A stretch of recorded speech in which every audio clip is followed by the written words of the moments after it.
love to welcome everyone to our new episode of the National League for Nursing's podcast. And I have the privilege of having two simulation and faculty colleagues of mine joining me for this podcast. My name is Kelly Bryant. I am the director of the Center for Innovation and Education Excellence at the National League of Nursing, and I'm here accompanied by one of my simulation colleagues, Dr. Elizabeth Wells Beatty, who is the Senior Associate Dean at the University of North Texas Health Science Center. And I also have the pleasure of being here with Jaslyn Moreno, who is from Montgomery College and is the faculty lead for the Maryland Clinical Simulation Resource Consortium, hosted at Montgomery College. That is a mouthful. So I want to thank you both for being here today to have this very important discussion. So Elizabeth, you wrote this amazing scoping review along with some of your colleagues on scoping review of nurse educator competencies, Mind the Gap. So that's what we're here today to talk about. And I just wanted to start with, just a little bit of background and letting our audience know a little bit about us and how we got into nursing education.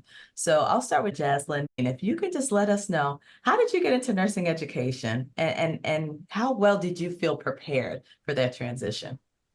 Thank you so much, Kelly, for hosting this podcast and asking that excellent question.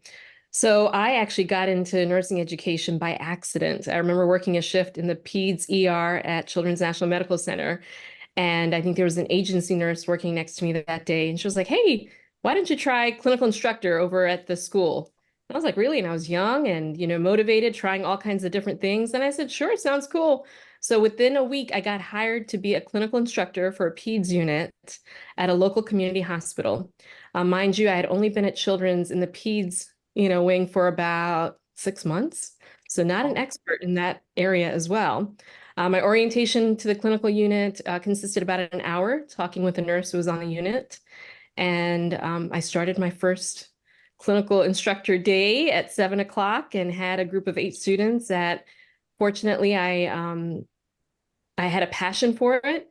But I definitely had a lot of blunders. I reflect on it now and I'm like, oh my goodness, and that led me to kind of really start thinking about education. I went on and got my master's at University of Maryland. They had a track that was focused on education. So I did have some formal education where I was prepped on how to present PowerPoints and delivery and things of that nature.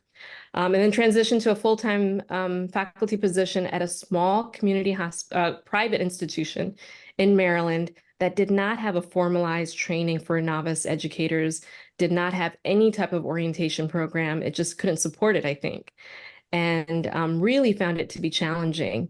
And I think I got through it because I had some good colleagues who were experienced and who kind of informally answered questions and just, helped me along the way. And I had a passion for it. I really found my niche. Later on, I moved to a larger community college, Montgomery College, and they had a formalized program. And I learned things, 3 years after being a full-time faculty that I had never learned.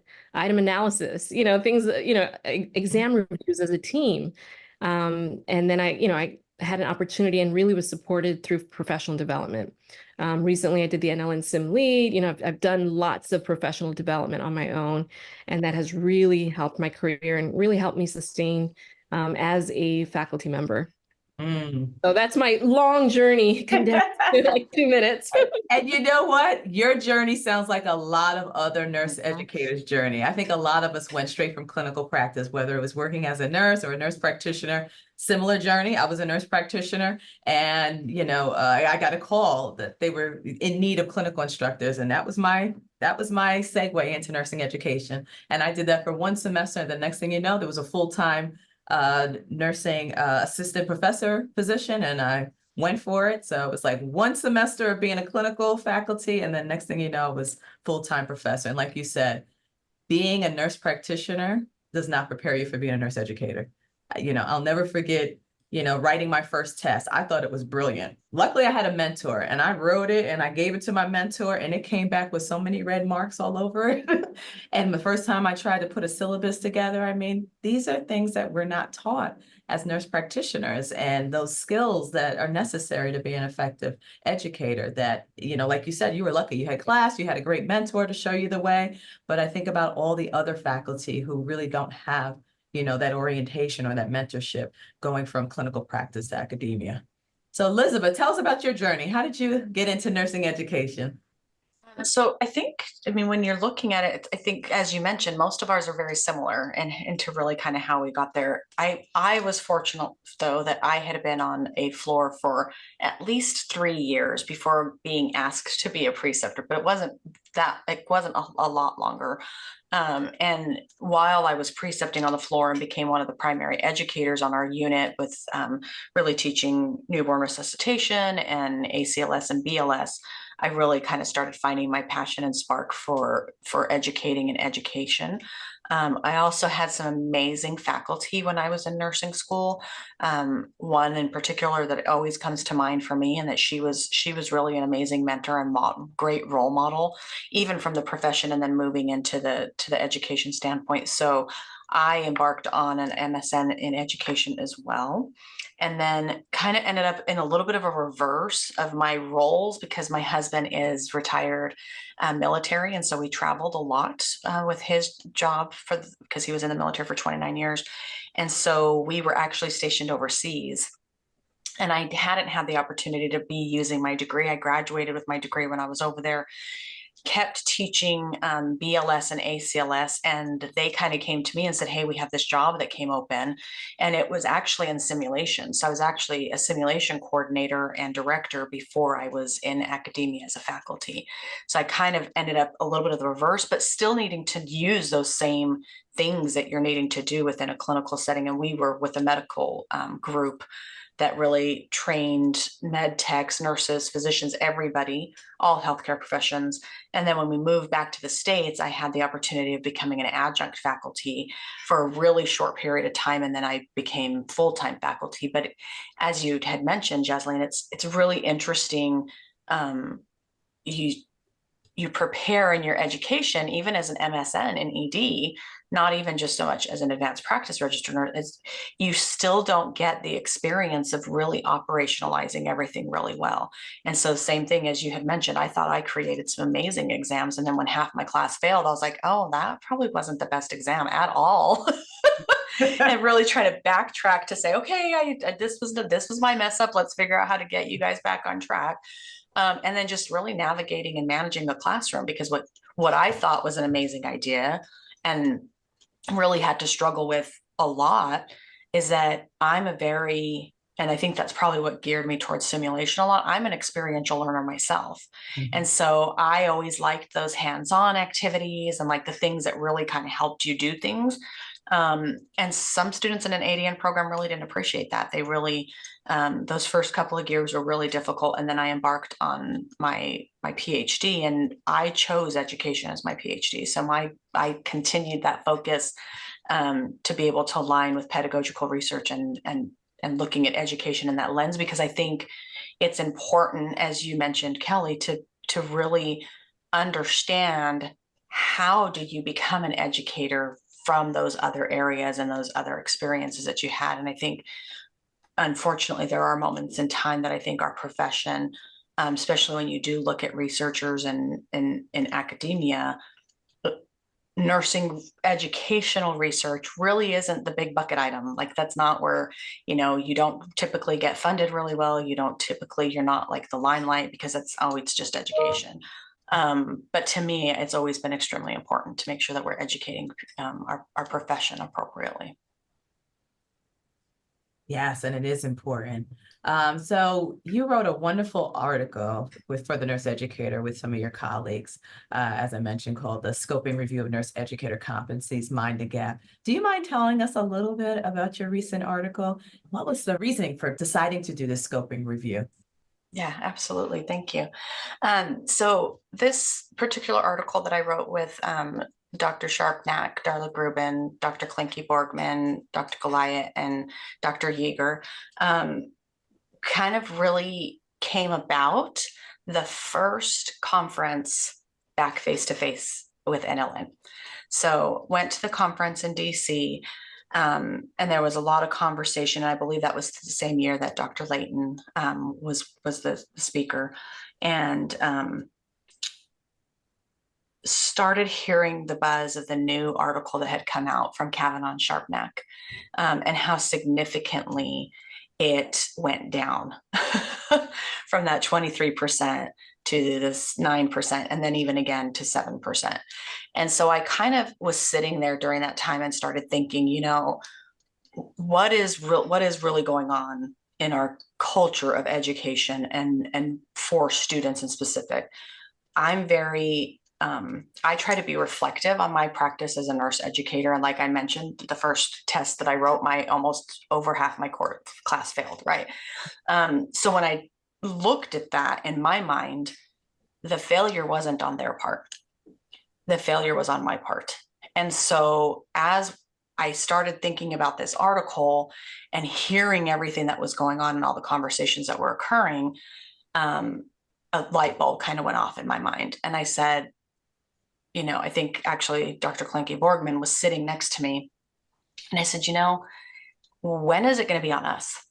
Because in my mind, this is similar to that when you do that item analysis on a test and half your class has failed, it's not on the student anymore. And so to me, the light bulb was like, okay, wait a second. We have progressively gone down in our students' preparation for residency.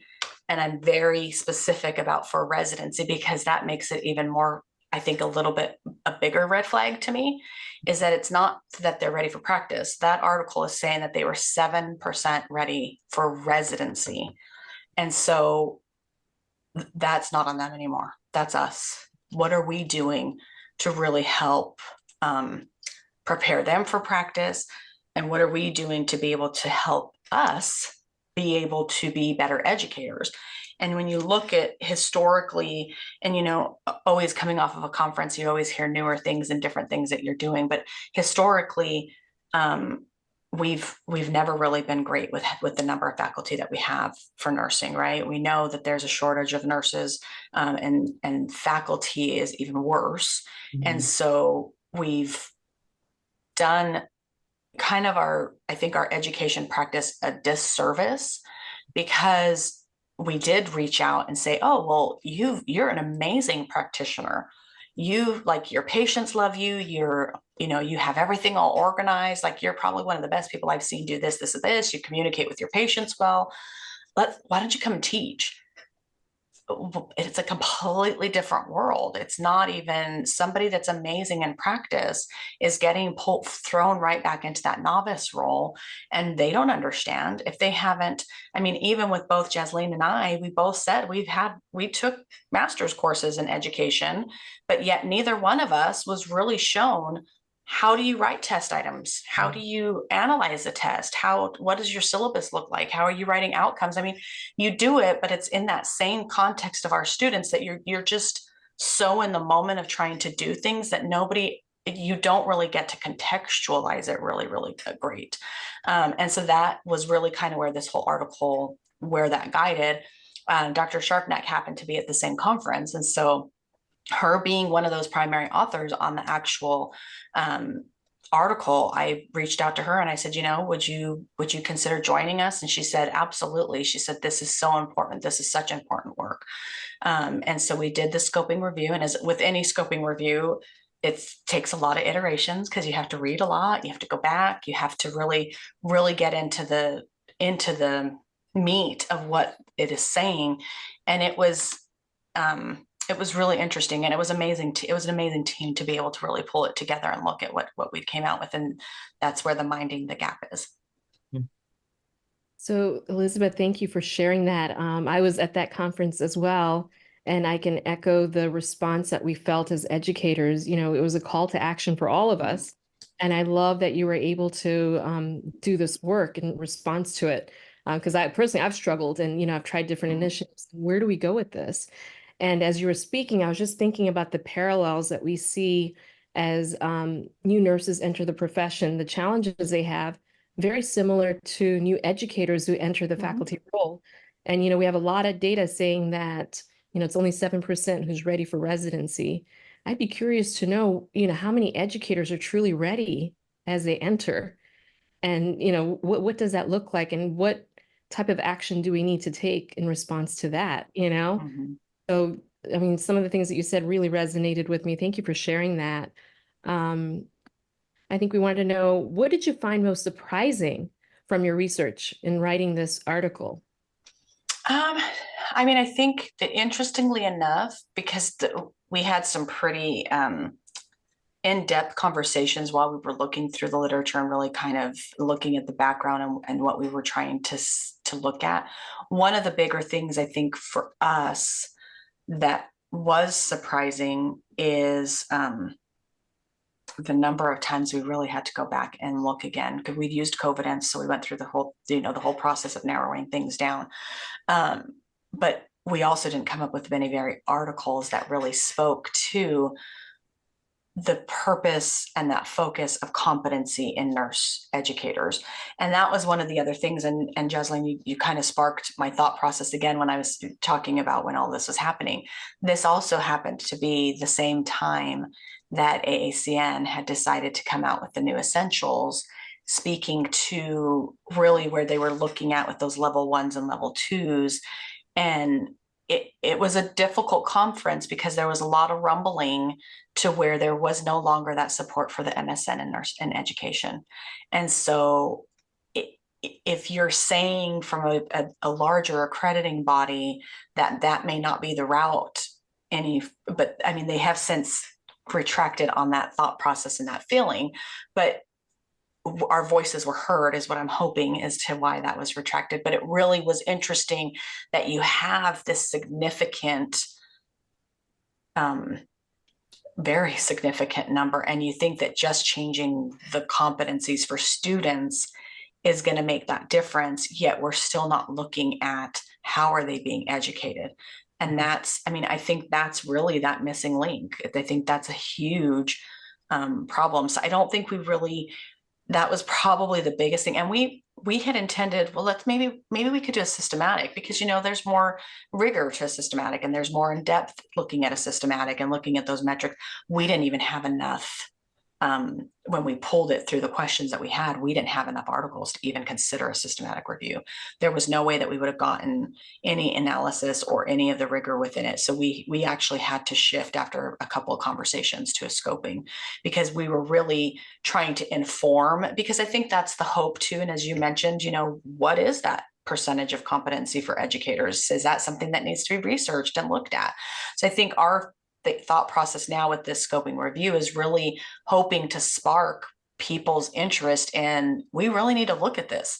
Like there's a correlation, and where is that correlation in not truly preparing the students appropriately? Well, are we not preparing because one, we're educating with some antiquated models of education because we do what we do best as to what we know, because we're going to fall into our comfort zone, right? I don't know how many times it's like, oh yeah, I'm going to do this amazing flipped classroom and I'm going to do all this stuff, and you do it and the students are like, that was awful. Why did you do that? You get all the pushback from them. So you kind of hesitantly revert back to, okay, fine, I'll just do a PowerPoint because I guess you're just going to open up your brain and I'm going to dump this knowledge into your brain and you're going to know it by the time you go out. But I mean, that's that biggest part of competency, right? Just because somebody knows it doesn't mean they can do it. And I think that's the same thing with nurse educators. So I don't think there was really a whole lot that was a huge surprise to us, except really the number of literature, because there's still a significant gap, and we really need to be addressing that. Yeah, I have to say that was most surprising too, that during your scope review, I think it was 11 articles to use. And so I love the fact that we bring up, we're always so focused on the students and what the students need to do to meet these competencies. And now it's like, well, we need to look at ourselves and take a look in the mirror. So there's so many of us who are not getting, our EDDs or not getting masters in nursing education, or like me, I had my DNP is in nursing education, which is kind of rare to find. So for all of these new faculty that are coming from clinical practice, what can we recommend? Because we need them. But, the expectation is we don't expect everybody to go back to school to get a full degree in nursing education. So what can we do to kind of close that gap? And so that we have nurse educators who are prepared to meet those nurse educator competencies. What can be done? And I'll throw this to both of you also. Yeah, I think it's interesting because it's such a huge. Nursing education isn't just, oh, you're going to do this one thing and it's going to be amazing, it's going to be perfect, and it's going to be, I feel like it's almost that you even have pockets of specialization within academia. And I think we've done a really good job of saying that it's this umbrella thing, but it truly isn't, because in my mind, when I look at like myself, for instance, I'm an amazing simulationist. I mean, yes, I'm going to brag on myself because I love simulation, right? Maybe my students may not think I'm an amazing simulationist, but I think I am. And so that was where my interest became really, truly focused on, right? So I knew I was going to know those standards of best practice inside and out, and how am I going to apply them? And I'm going to do all the professional development to make me, right? So I have advanced designation because I was very intentional in growing my specialty in simulation. I'm a horrible test writer. And I'll say it admittingly. I mean, I don't like, and I don't even know if it's just that I'm a horrible test writer or I just don't like it, because I don't always feel that it's the greatest measurement of assessment. It's not an authentic assessment in my mind, because the test questions are usually very knowledge focused. And when you try to pull all the application into a test question, it just becomes cumbersome. And then the students complain and say, you don't know what you're doing as a test writer, right? Then they start blaming you for not knowing what you're doing with your job. So I think we need to look at, there's also those focus areas within the specialty itself. But I think supporting our colleagues and our peers is one of the biggest things. It's really sometimes in my mind a little shameful that we still hear that really horrible statement about eating our young. I hope I've done a decent job within my own practice, that I try really hard to make sure that I'm supporting and trying to help mentor those that are really coming in behind, because you're only going to make a better person if you're supporting them and lifting them up. Pushing people down and knocking them down isn't going to help support them. They're not going to stay in academia. We're going to have the same statistics that we have in practice right now with a brand new educator leaving within a year or 2 years of even being an educator. So how can we support to really grow our educators and really model behaviors that we would hope that they can model, right? So I think nursing programs in themselves, and this is a big ask because we do have a huge nursing shortage, a faculty nursing shortage, but I think having appropriate mentorship models and structures that can help with onboarding newer faculty, especially if they're novice faculty, because a brand new faculty, I mean, yeah, there's a gap in the literature that we're not talking about competency, but we've been talking about it long enough that we're not supporting each other well enough. So if you have somebody that's an amazing practitioner and you've recruited them and said, hey, you got to come work with us as an adjunct, then I think some of the onus is on that, who's bringing them in and who's hiring them, to say, okay, well, what's this structure going to look like for me to help mentor you? What does it look like when building your courses? What does it look like when you're creating tests? How should they align with your curriculum? And how are they blueprinted back to the objectives and the outcomes of your course? Because I don't think people understand that either. How is everything within the curriculum structured and aligned to be able to meet those outcomes and the objectives? And I think a lot of times it becomes that content focus of, oh, well, they get into practice. That's the hard part, is that translation of that article ended up being that students don't know how to start IVs when they get to the hospital. No, that's the misinterpretation of what we mean by them not being able to do things.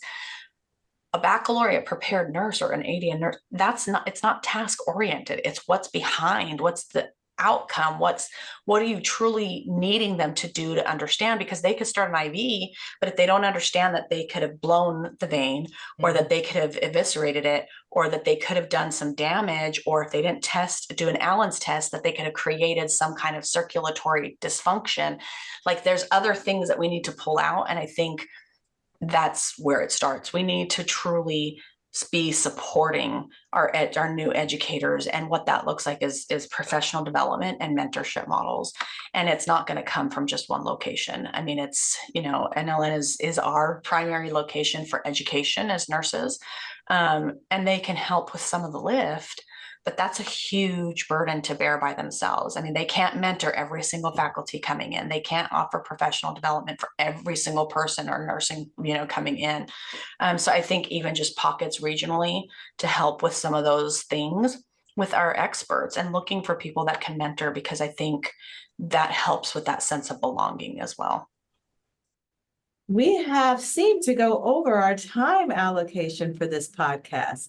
So join me in part 2 as we continue our conversation with Dr. Jaslyn Moreno and Dr. Elizabeth Wells Beatty to discuss more about educator competencies on part 2.